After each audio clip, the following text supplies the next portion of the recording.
Hello, welcome to Jini's tasty kitchen. എല്ലാവർക്കും എൻ്റെ Jini's tasty കിച്ചണിലേക്ക് സ്വാഗതം. ഇന്ന് ഞാൻ ഇവിടെ തയ്യാറാക്കാൻ പോകുന്നത് ഒരു വാട്ടർ മെലോൺ കൊണ്ട് അച്ചാറാണ്. നമുക്ക് നോക്കാം ഇത് എങ്ങനെയാണ് തയ്യാറാക്കിയെടുക്കുന്നതെന്ന്. വാട്ടർ മെലോൺ കിട്ടുവാണെങ്കിൽ അതിൻ്റെ തോടൊന്നും കളയണ്ട. ഞാൻ ഈ തോടിൻ്റെ അകത്തുനിന്ന് ഇങ്ങനെ ചെത്തിയെടുത്ത് വാട്ടർ മെലോൺ മാറ്റി വെച്ചു. ഈ തോടും കളഞ്ഞിട്ട് ഇതിൻ്റെ അകത്തുനിന്ന് കട്ട് ചെയ്തെടുത്ത് വെച്ചിരിക്കുന്ന ആണ്. ഇങ്ങനെ ഇത്ര പീസസ് ആയിട്ടാണ് കട്ട് ചെയ്തെടുത്തിരിക്കുന്നത്. പിന്നെ ഞാൻ അതിലേക്ക് ചേർക്കാൻ പോകുന്നത് 2 ടേബിൾ സ്പൂൺ ഇഞ്ചി ചെറുതായി കണ്ടിച്ചത്, 2 ടേബിൾ സ്പൂൺ വെളുത്തുള്ളി ചെറുതായി കണ്ടിച്ചത്, പിന്നെ 2 പച്ചമുളക് എടുത്ത് നീളത്തിൽ കണ്ടിച്ച് വെച്ചിട്ടുണ്ട്. പിന്നെ 2 ടേബിൾ സ്പൂൺ കാശ്മീരി ചില്ലി പൗഡറാണ് ഞാൻ എടുത്തേക്കുന്നത്. അപ്പം ഒരു കളറും കിട്ടും. പച്ചമുളക് എടുത്തിട്ടുള്ളത് കൊണ്ട് 2 ടേബിൾ സ്പൂൺ മതി.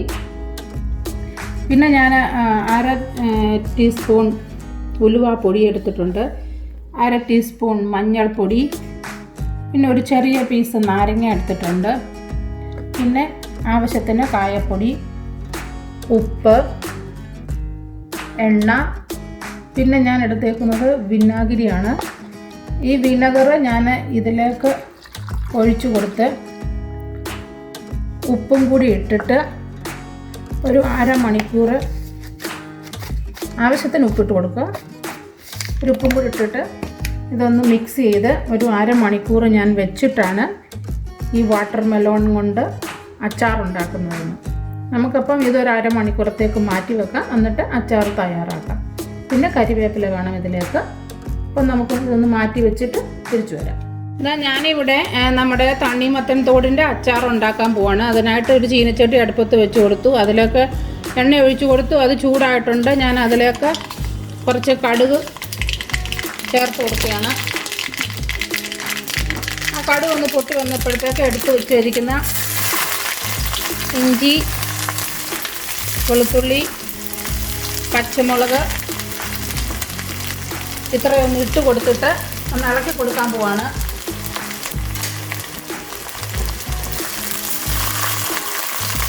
ഒന്ന് ചെറിയ തീയിൽ വെച്ചിട്ട് ഇളക്കി കൊടുക്കുക. ആ സമയത്തേക്ക് ഇതിലേക്ക് ഒരു അല്പം കരിവേപ്പില കൂടി ഇട്ട് കൊടുക്കുക.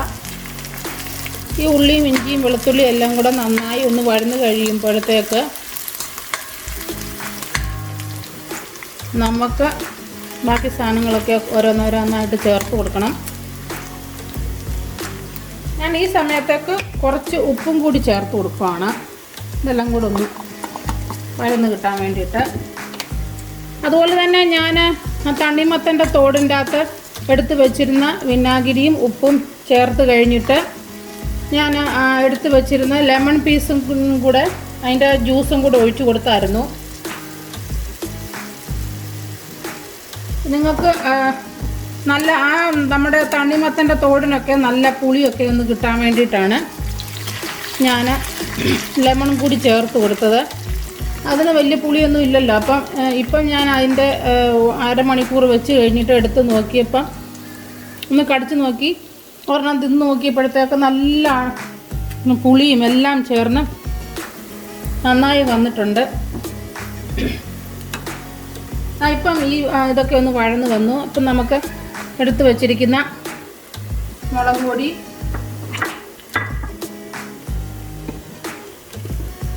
മഞ്ഞൾപ്പൊടി ഇത് രണ്ടും കൂടെ ചേർത്ത് കൊടുക്കാം. ഞാനത് പച്ചമുളക് ചേർത്തിട്ടുള്ളത് കൊണ്ട് നമുക്ക് അത്രയും പുളിയുടെ ആവശ്യമേ ഉള്ളൂ. ഇതൊന്ന് ചെറിയ തീയിൽ വെച്ചിട്ട് ലോ ടു മീഡിയം ഫ്ലെയിമിലേക്ക് വെച്ചിട്ട് നമുക്കൊന്ന് വഴറ്റി കൊടുക്കാം. ഇത് കരിഞ്ഞു പോകാതെ നോക്കണം. എന്നിട്ട് നമുക്ക് എടുത്ത് വച്ചിരിക്കുന്ന നമ്മുടെ വാട്ടർ മെലോൺ അതെല്ലാം കൂടെ ഇതിൻ്റെ അകത്ത് ഇട്ട് കൊടുക്കാം. ഇതിൻ്റെ അകത്ത് ഇനിയും നമുക്ക് വിനാഗിരി ഒഴിച്ച് കൊടുക്കേണ്ട കാര്യമില്ല. ബിക്കോസ് ഞാൻ ഓൾറെഡി വിനെഗർ ചേർത്ത് കൊടുത്തിട്ടുണ്ട്. അതുകൊണ്ട് നമുക്ക് വിനെഗർ ഇനി ചേർത്ത് കൊടുക്കണ്ട. ഞാൻ ലെമൺ ജ്യൂസും ഒക്കെ ഒഴിച്ച് കൊടുത്തിട്ടുള്ളത് കൊണ്ട് ഇതിനൊരു പുളിയൊക്കെ ആയിട്ടുണ്ട്. ഇനി നമുക്ക് ഇതിലേക്ക് കുറച്ച് കറിവേപ്പിലയും കൂടി ചേർത്ത് കൊടുക്കാം.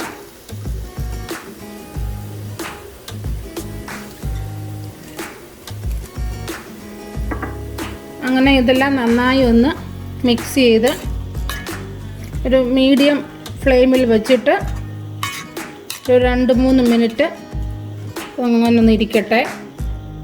ഇവിടെ ഒരു 2 മിനിറ്റ് കഴിഞ്ഞിട്ടുണ്ട്. ഇതിന് ഇച്ചിരി ഉപ്പ് കുറവാണ്. അപ്പം ഈ സമയത്ത് കുറച്ചും കൂടി ഉപ്പ് ചേർത്ത് കൊടുക്കാം.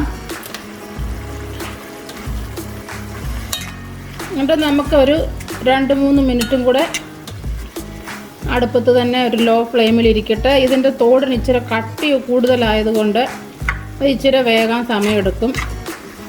ഒന്ന് ചെറുതായിട്ടൊന്ന് ആ പച്ചപ്പൊന്ന് മാറി വരട്ടെ ആ തോടിൻ്റെ. അത് കഴിഞ്ഞിട്ട് ഇപ്പം 2 മിനിറ്റും കൂടെ ആയിട്ടുണ്ട്. ഞാനിപ്പം എടുത്ത് വെച്ചിരിക്കുന്ന ഉലുവാപ്പൊടി ഇതിലേക്ക് ചേർത്ത് കൊടുക്കുകയാണ്.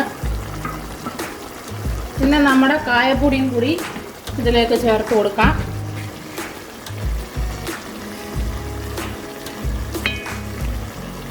കായപ്പൊടി നല്ലതായിട്ട് ചേർക്കുന്നത് വളരെ നല്ലതാണ്. വയറിനൊക്കെ നല്ലതാണ് കായപ്പൊടിയൊക്കെ നന്നായിട്ട് ചേർത്ത് കൊടുക്കുന്നത്. ഇപ്പോൾ കായപ്പൊടിയും എല്ലാം ചേർത്ത് കൊടുത്ത് നല്ലതായിട്ട് വന്നിട്ടുണ്ട്. ഞാനിപ്പോൾ ഇതിൻ്റെ തീ ഒന്ന് ഓഫ് ചെയ്ത് നിർത്താൻ പോവാണ്. എന്നിട്ട് നമുക്കൊരു പാത്രത്തിലേക്ക് മാറ്റാം. ഒരു 2-3 മിനിറ്റ് കഴിഞ്ഞിട്ട് പാത്രത്തിലേക്ക് മാറ്റാം. അങ്ങനെ നമ്മുടെ അടിപൊളി ടേസ്റ്റിയിലുള്ള തണ്ണിമത്തൻ തോട് കൊണ്ട് വെച്ചുണ്ടാക്കിയ ഒരു അച്ചാർ ഇവിടെ റെഡി ആയിട്ടുണ്ട്. ഇതെല്ലാവരും ഒന്ന് ട്രൈ ചെയ്ത് നോക്കണം കേട്ടോ. ഭയങ്കര ടേസ്റ്റാണ് കേട്ടോ, പറയാമല്ല അത്രയ്ക്ക് ടേസ്റ്റാണ്. എല്ലാവരും ഒന്ന് ട്രൈ ചെയ്ത് നോക്കുക. കമൻറ്റ് ചെയ്യാനും ഷെയർ ചെയ്യാനും സബ്സ്ക്രൈബ് ചെയ്യാനും മറക്കരുത്. Thank you for watching.